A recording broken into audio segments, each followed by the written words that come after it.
Selamat datang di kelas analisis desain terstruktur bersama saya, Amalia Anjani Arifianti.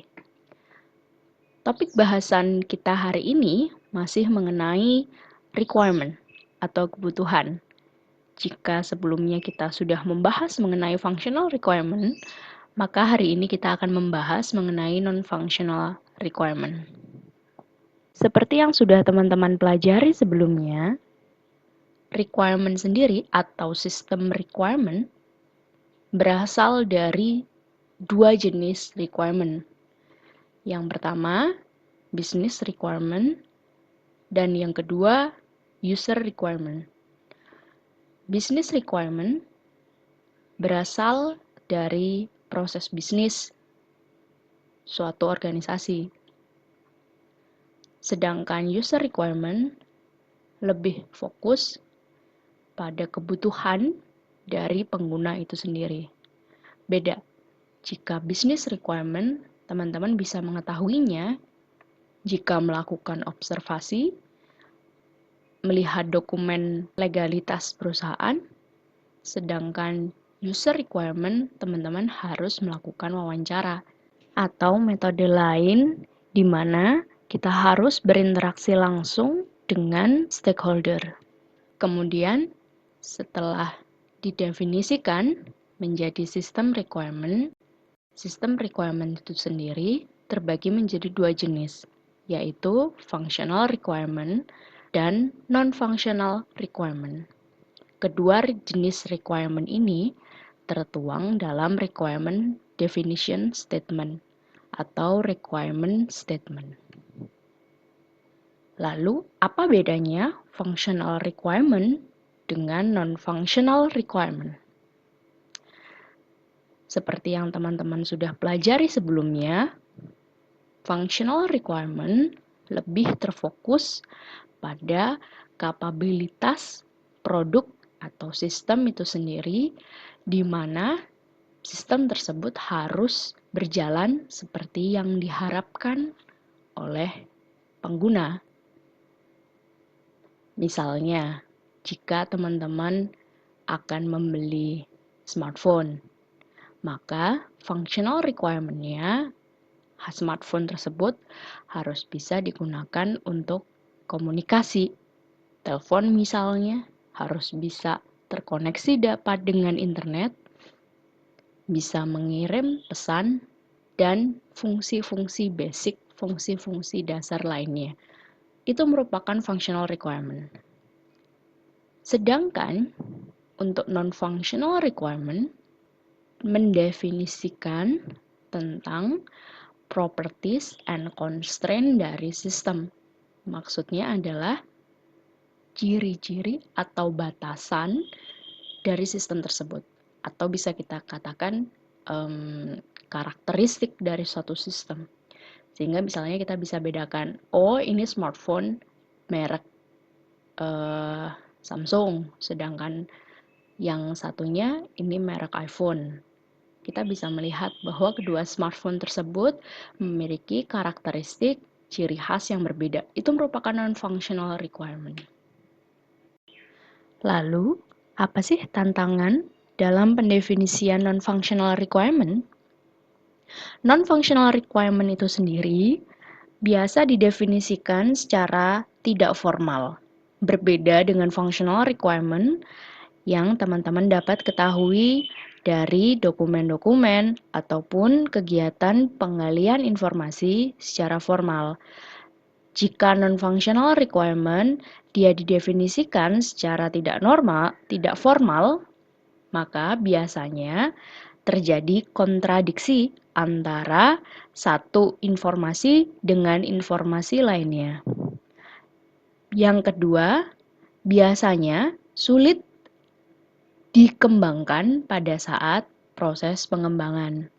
Misalnya, softwarenya harus memudahkan pengguna. Memudahkan yang dimaksud ini, bagaimana cara mendefinisikan, bagaimana cara untuk mengembangkannya, itu susah. Yang ketiga, difficult to evaluate. Susah untuk dievaluasi sebelum diimplementasikan atau disampaikan dan dicoba langsung oleh user.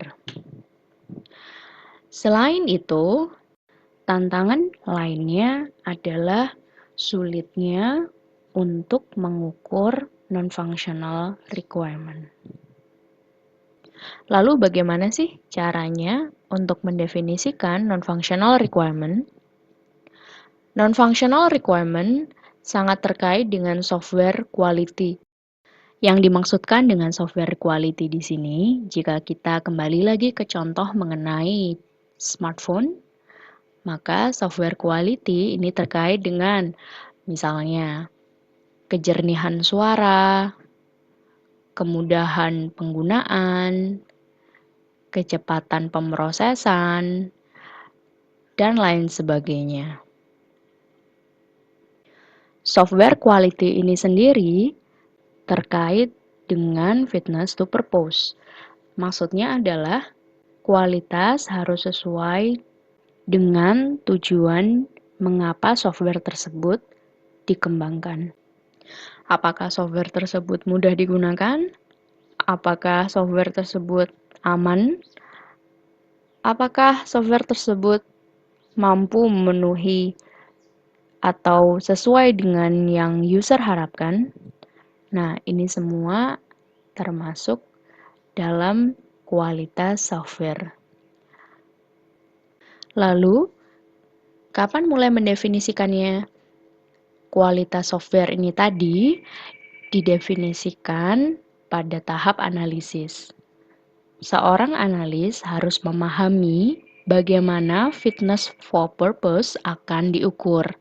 Misalnya, smartphone ini enak dipakai. Smartphone yang akan dikembangkan harus mudah digunakan.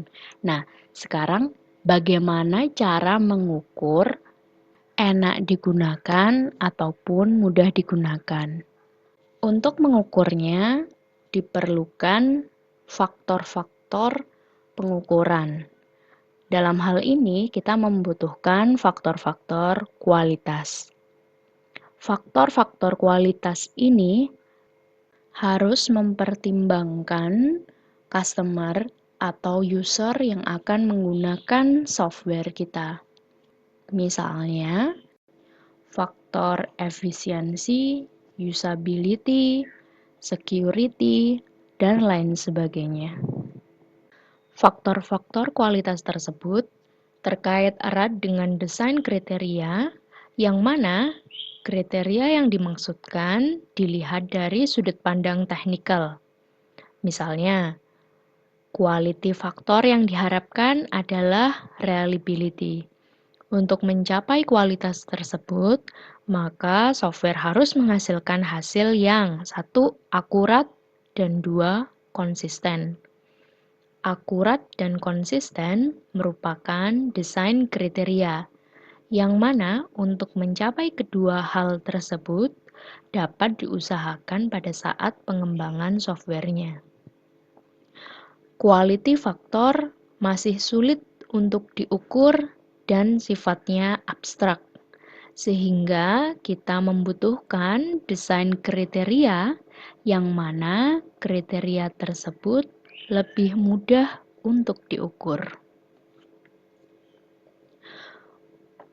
Untuk mendefinisikan non-functional requirement, dapat digunakan beberapa model non-functional requirement.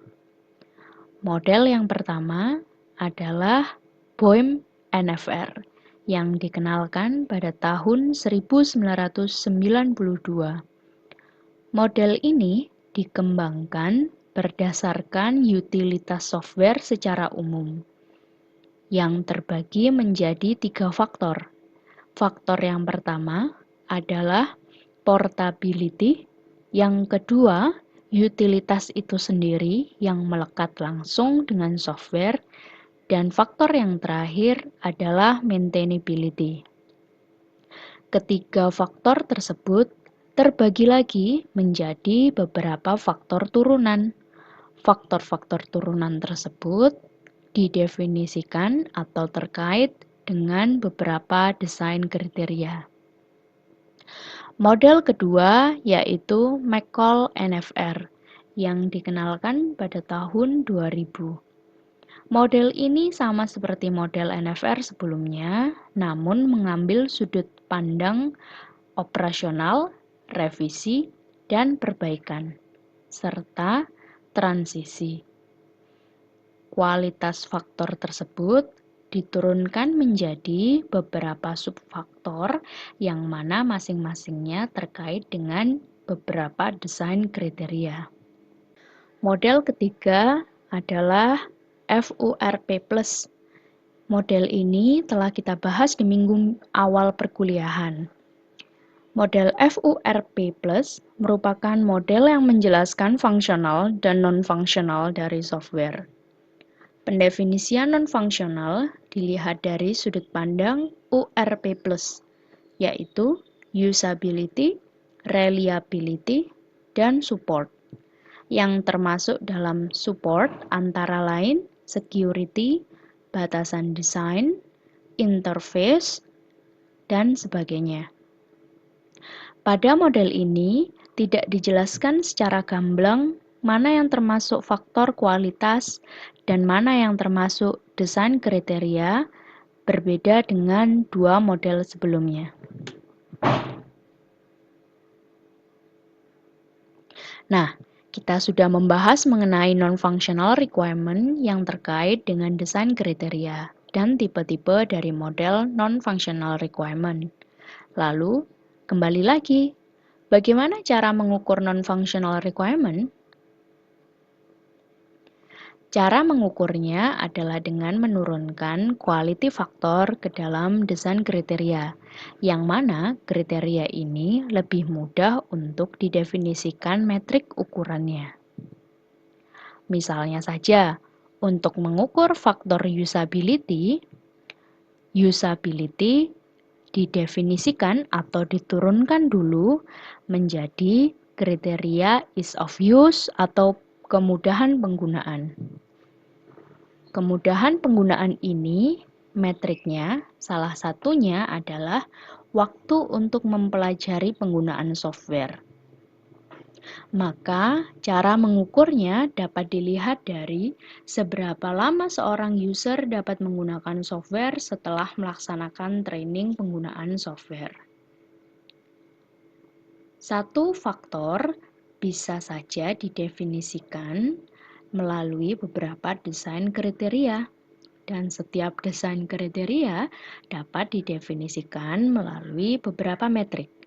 Contohnya, desain kriteria ease of use atau kemudahan penggunaan, metriknya adalah 1. Waktu untuk mempelajari penggunaan software. Dan metrik yang kedua adalah tingkat kesalahan yang dibuat oleh pengguna. Ukuran metrik tidak harus bersifat angka, misalnya jumlah, total, rata-rata, ataupun persentase. Namun juga dapat digunakan ukuran lainnya asalkan mudah untuk diukur. Misalnya, metrik untuk desain kriteria security, yaitu 1. Password dienkripsi dengan metode MD5. Metrik yang kedua adalah hanya aktor administrator saja yang dapat melakukan penghapusan data transaksi. Jika teman-teman masih bingung bagaimana hubungan antara quality factor dengan desain kriteria, maka teman-teman dapat melihat ketiga model NFR yang telah kita bahas sebelumnya.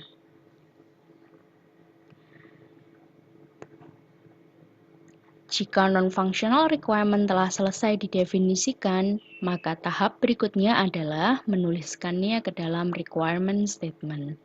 Dalam requirement statement, non-functional requirement harus diturunkan, harus dituliskan dalam pernyataan yang jelas dan mengandung metrik ukuran dari requirement tersebut. Sekian penjelasan saya mengenai non-functional requirement.